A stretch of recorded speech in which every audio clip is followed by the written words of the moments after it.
inspiring to be working on something that's this large.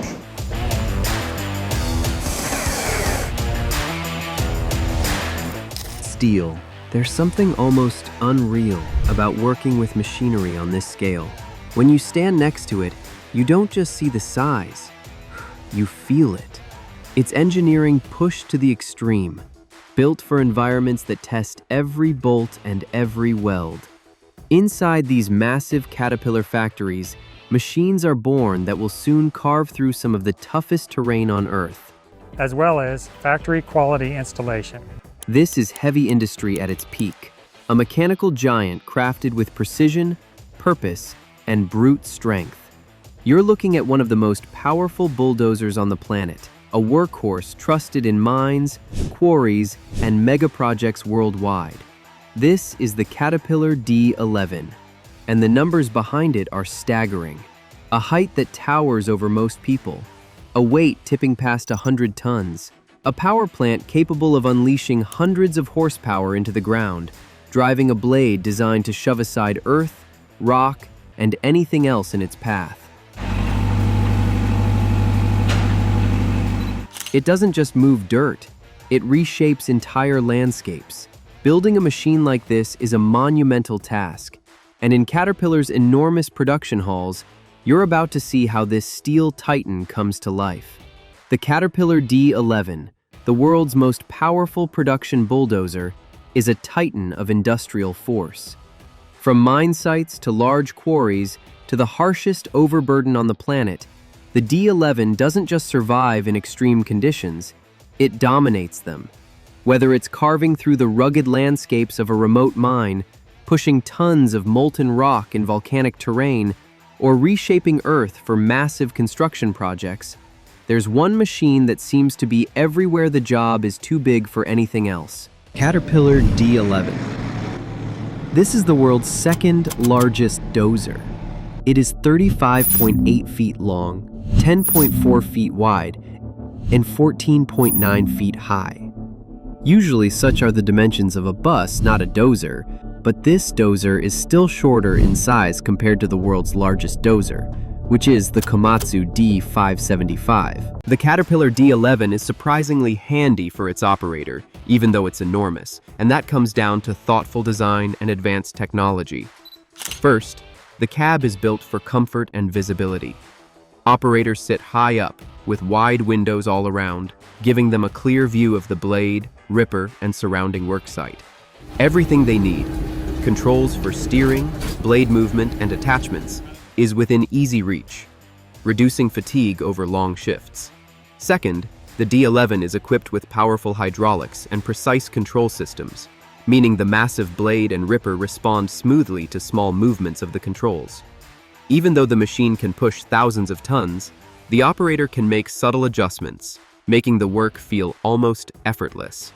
Third, modern D11s often have automation and assist technologies, like grade control systems and load sensors. These tools guide the machine automatically in digging, leveling, and moving material, which reduces stress on the operator and increases efficiency. Finally, safety features like reinforced cabs, cameras, and alarms make it easier to work in tough conditions. Even in muddy mines, rocky terrain, or lava-like hot conditions, operators can focus on moving earth rather than constantly battling the machine. Inside the Caterpillar factory, each part of the D11 is handled with a level of precision and scale that feels almost surreal. The machine begins with its mainframe, created from molten steel poured into enormous molds. Once the casting cools, cranes lift the rough frame onto machining platforms, where multi-axis CNC machines carve out exact mounting points, so every future component fits perfectly. From there, the undercarriage and track frames are built in separate fabrication bays. Steel plates are cut by plasma torches, welded into long, boxed structures, and then machined for straightness.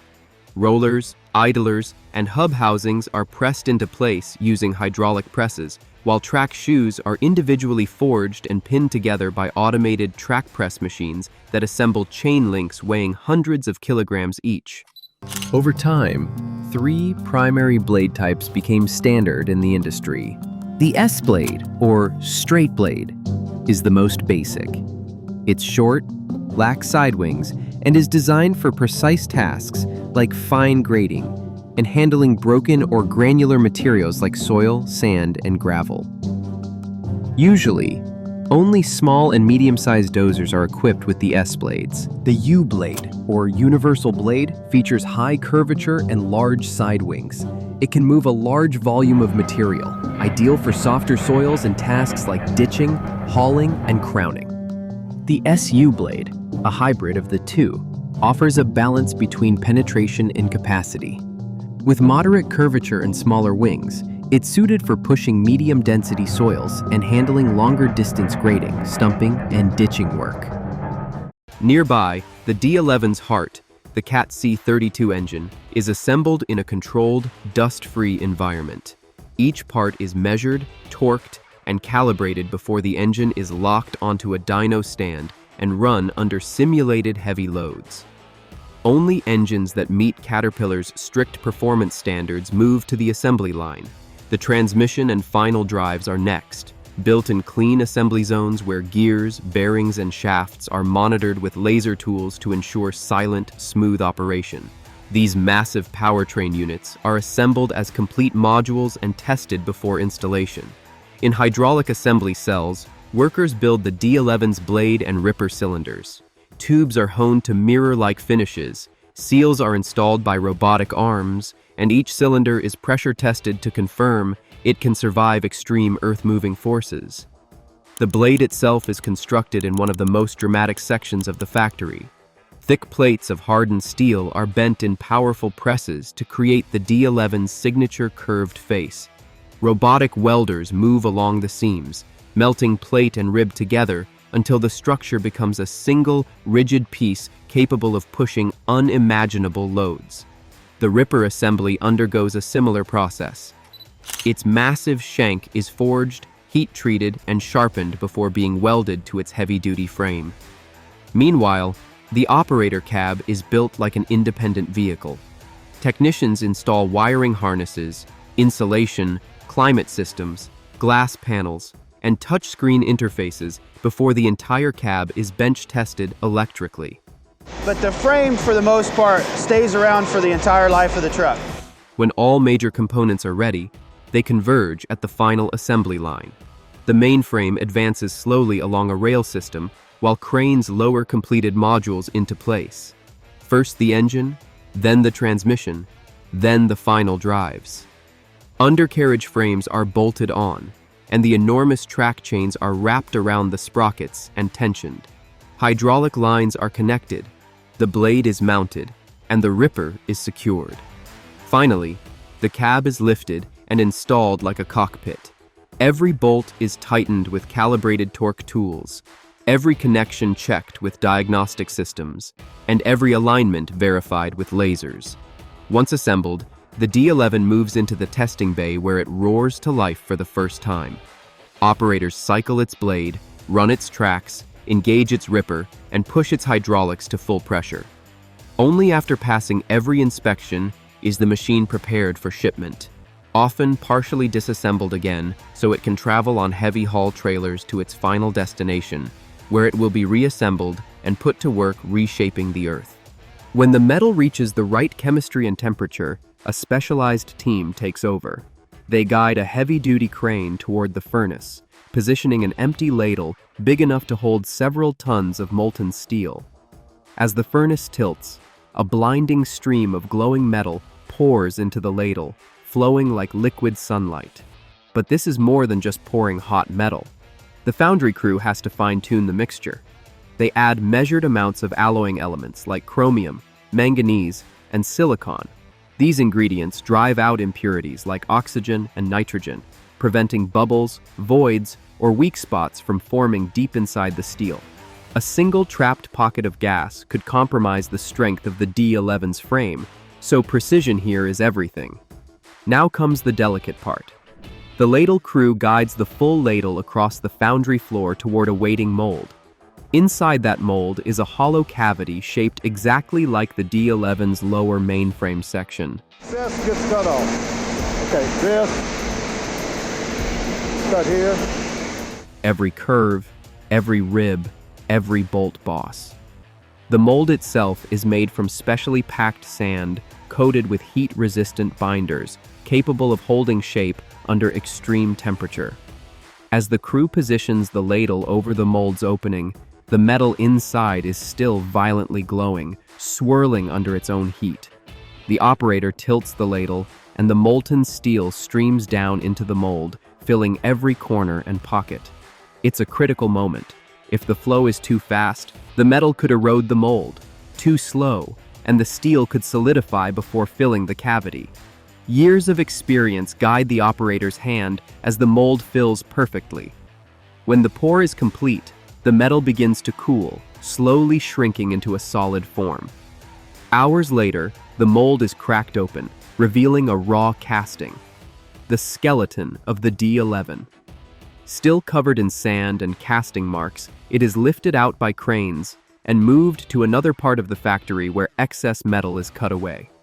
After that, the casting heads to precision machining bays where massive milling machines trim surfaces, drill mounting holes, and create perfectly aligned interfaces for the engine, transmission, and undercarriage components. This casting will become the structural heart of the D11, the piece that carries the stress and muscle of one of the world's most powerful bulldozers, forged in heat and shaped by engineering disciplines that push the limits of steel. Inside Caterpillar's East Peoria factory, the D11 is more than a bulldozer. It's a testament to decades of engineering and craftsmanship. From the moment molten steel is poured to form its massive frame, every part of this machine is meticulously handled, assembled, and tested by skilled crews. By 2024, the D11 had reached a landmark 6,000 units produced, a clear signal of its central role in global mining, earth-moving, and infrastructure projects. But the D11 doesn't stand alone. It belongs to a lineage of large dozers that, by 2018, collectively hit 40,000 units, including the D9 and D10 families. This scale of production shows not just quantity, but respect. The D11 has become a trusted workhorse for moving enormous amounts of material safely and efficiently. Each machine that rolls out of East Peoria represents decades of accumulated knowledge, precision engineering, and industrial might, a machine capable of literally reshaping landscapes. Walking through the factory, you can feel the hum of cranes, the heat of molten metal, and the careful choreography of assembly, everything synchronized to forge a bulldozer that will go on to tackle the most demanding jobs on the planet.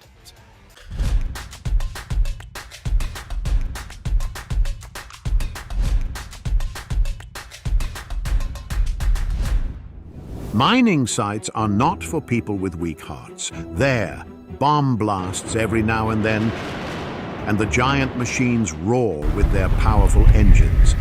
One such monstrous machine is the CAT 7495. This rope shovel weighs more than 50,033 US tons and stands taller than 65 feet, which is equal to the height of a 5-story building. Operating such a large machine is a challenge in itself. The rope shovel takes 4 megawatts of electric power to work, and the operator has to timely fill 2 ultra-large dump trucks, which consume gallons of fuel in minutes. So, each movement of these beasts costs a chunk of money, and miners count every pass. But despite all that, a rope shovel is considered the lowest cost per ton solution for large open-pit mines. One reason is its large dipper. The CAT 7495 rope shovel can be equipped with a dipper ranging from 40 to 82 cubic yards. It cuts the hard rock and can scoop up more than 120 short tons of payload in a single pass. With the 82 cubic yard dipper, this rope shovel can fill a CAT 797 in just 3 passes. Like its companion machine, the CAT 797 is one of the largest dump trucks on Earth, with a payload capacity of 400 short tons. From digging to delivering material on a dumper, A rope shovel does its job in 4 steps. In the first step, the dipper is pulled up to cut the material. In order to do this, the rope shovel pulls the hoist rope with its high torquey gear system powered by electric drives.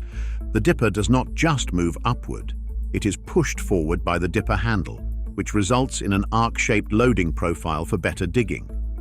This movement is known as crowding. Likewise, the dipper handle moves back, which is known as retracting. Typically, a rope crowd system is installed for crowding and retracting. It comprises a motor, brake, and gear system, but to enhance the performance and longevity of the CAT 7495, Caterpillar has designed a new crowd system, the Hydro Crowd. Instead of controlling the dipper handle with different components, they built a new dipper handle with a tube-enclosed hydraulic cylinder that operates like a hydraulic piston. This advancement eliminated routine crowd or retract rope changes and extended a major maintenance time to 2 years. Next, the rope shovel rotates horizontally to deliver the material to the dump truck. It is called the swinging phase, and the rope shovel can only do that because of its swing rack system. The CAT 7495 has a completely casted 17-foot diameter swing rack, weighing up to 45,000 pounds. Connected via pinion shafts and gearbox, 2 vertically mounted motors simultaneously engage the swift to rotate the upper carriage. Other than rotation, a swing rack bears the inertia of the upper body and its movement. After rotating its dipper over the dump truck, the trip cable is pulled up. It unlocks the door to discharge the material. A standard dipper has a latch system that locks the door with a latch bar when the dipper gets filled with material.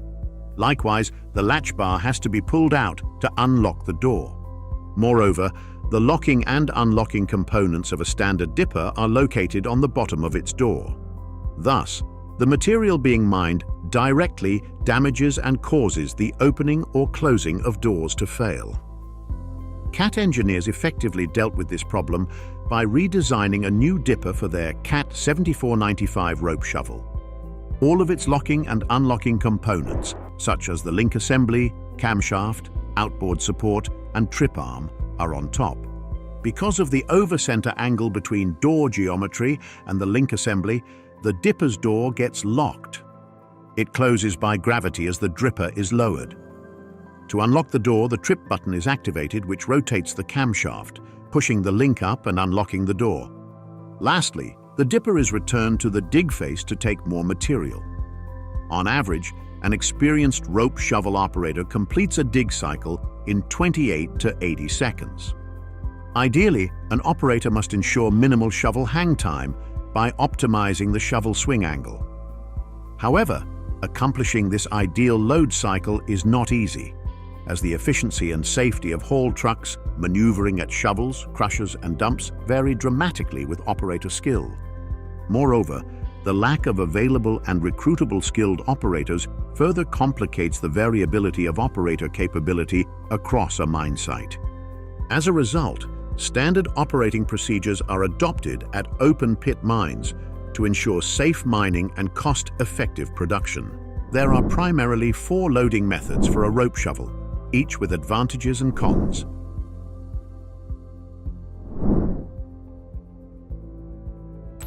Generally, the single backup loading method is praised for its simplicity and safety. The dump truck in reverse gear approaches the shovel from one side. The shovel fills its dipper from the farthest point and loads the dumper. Then it takes the second pass nearest to the dump truck, and the final load is scooped up from the middle point. Working this way reduces swing time. This loading method is considered best for restricted areas, but the rope shovel has to wait for the arrival of another dump truck.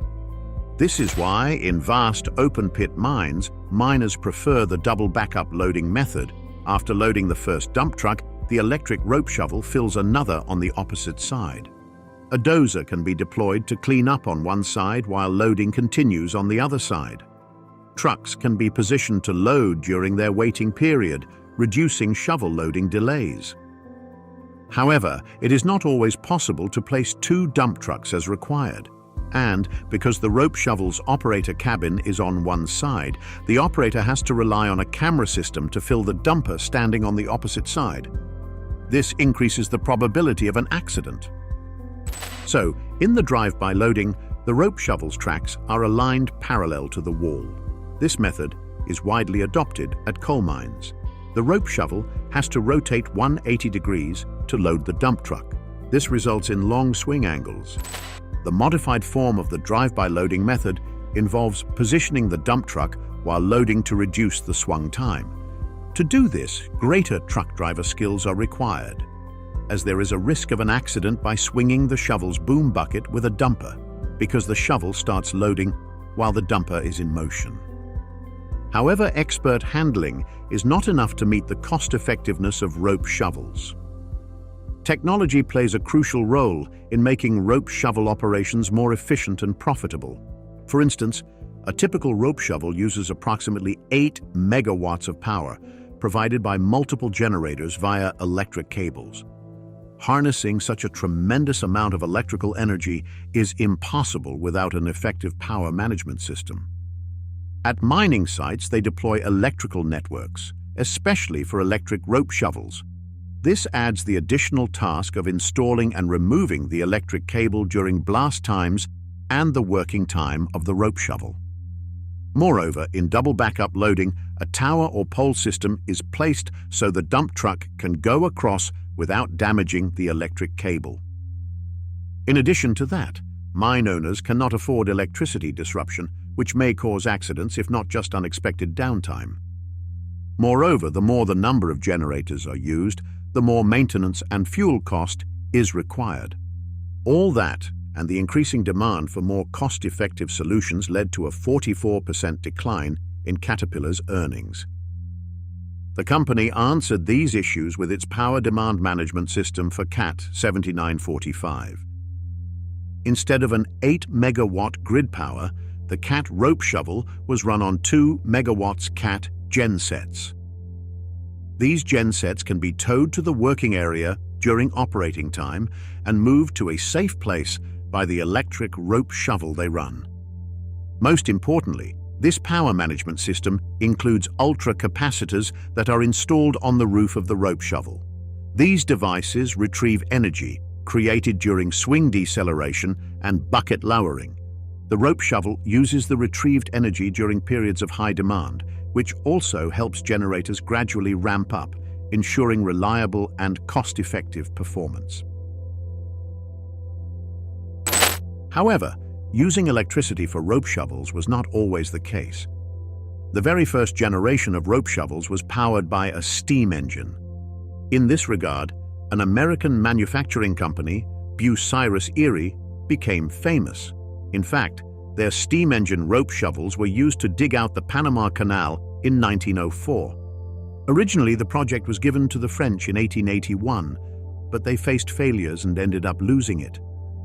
Knowing the strategic importance of the Panama Canal, Americans took great interest in constructing it. Torrential rains, scorching heat, and epidemic disease welcomed Americans to dig out 51 miles from the land of Panama. Bucyrus Erie relocated its manufacturing facility to South Milwaukee.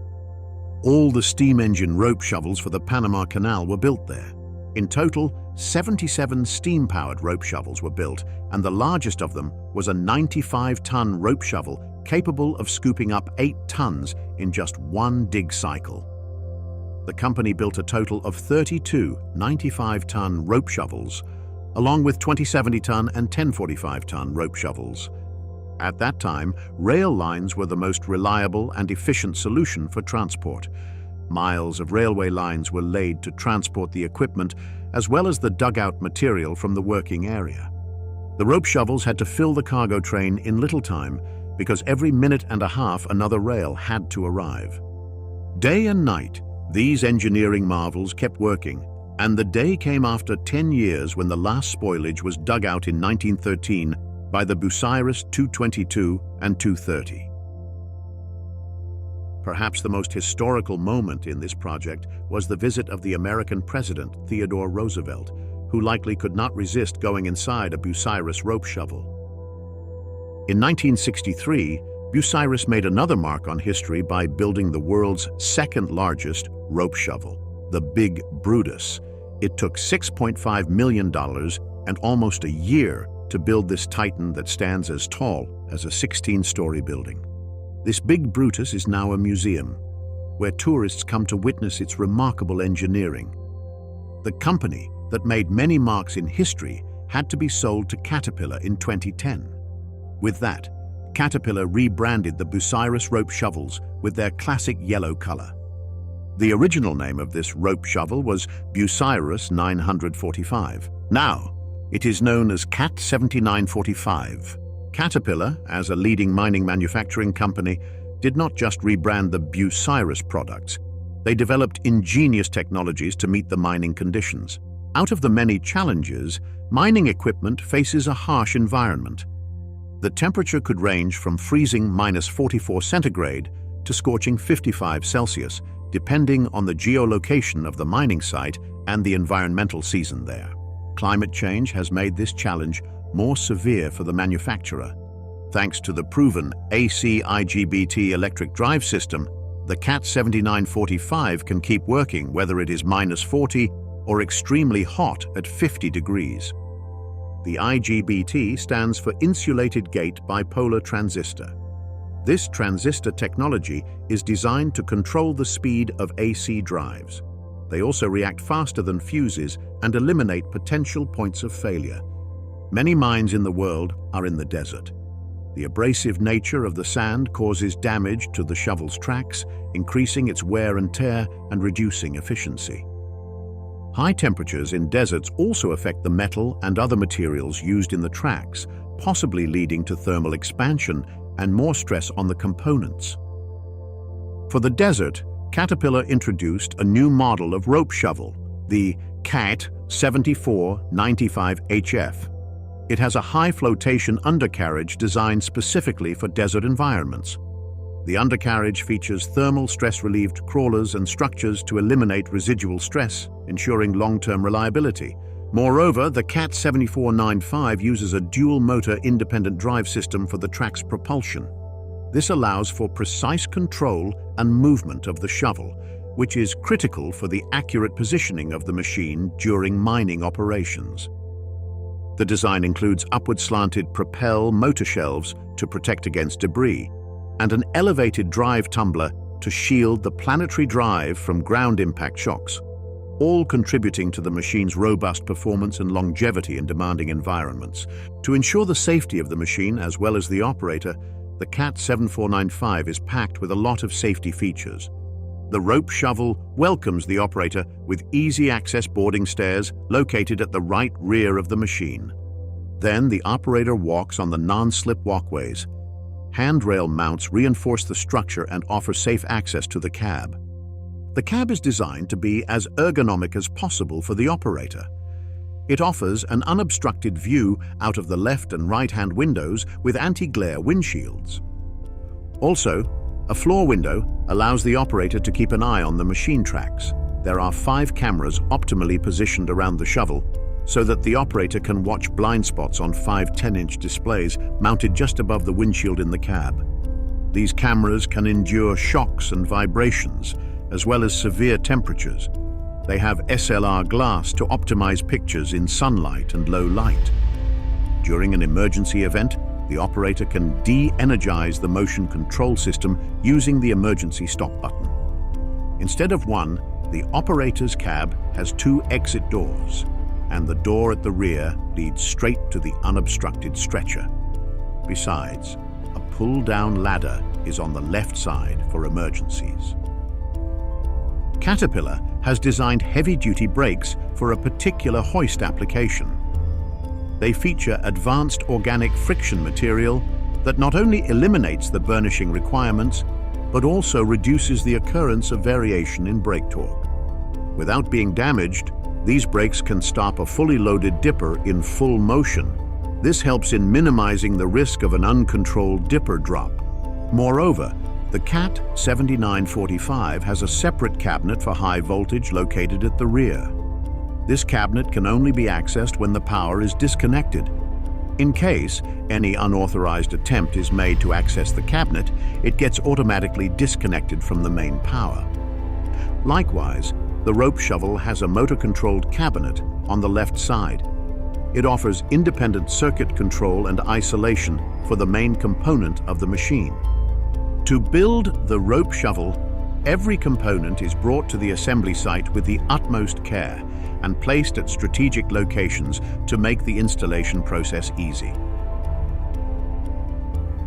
The assembly team starts with the undercarriage. The crawler frame is jacked up to place track rollers underneath it. Next, 2 cranes lift the swig rag to mount it with the undercarriage. It contains rolling devices that offer smooth machine rotation. Then, the team installs 2 heavy-duty electric drives at the front end of the undercarriage. These electric drives roll the track rollers. After building the undercarriage, the process of machinery room assembly begins. This part of the shovel houses almost every crucial component of the machine, including various electric cabinets, safety devices, motors, and gear systems that run the shovel. Special attention is given to the electronic control unit. Assembling every part one by one meticulously by skilled engineers takes weeks. Subsequently, the upper carriage is closed with a roof. The roof comprises various mounted components, including the cab. Likewise, the front part of the rope shovel is assembled, which includes the boom, the pulley system, and the A-frame.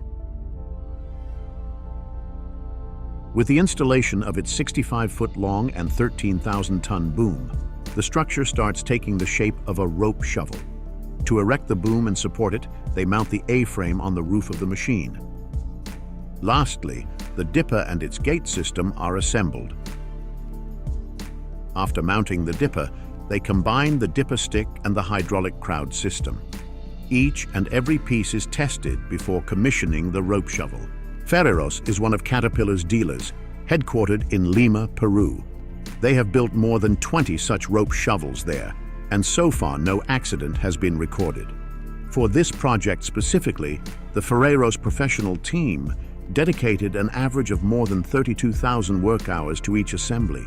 The CAT D11 is the largest machine in Peru, and it is not just a machine, but a relentless pursuit of technological progress.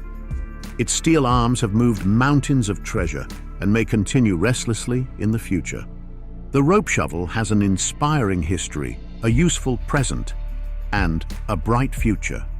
It is truly an engineering marvel on which everyone involved must take pride.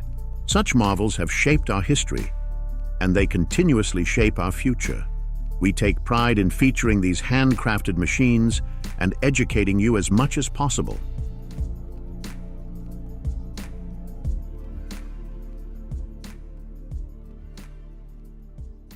Hope you have enjoyed this video. Make sure to like, share, and subscribe. Thanks for watching, and we will see you next time.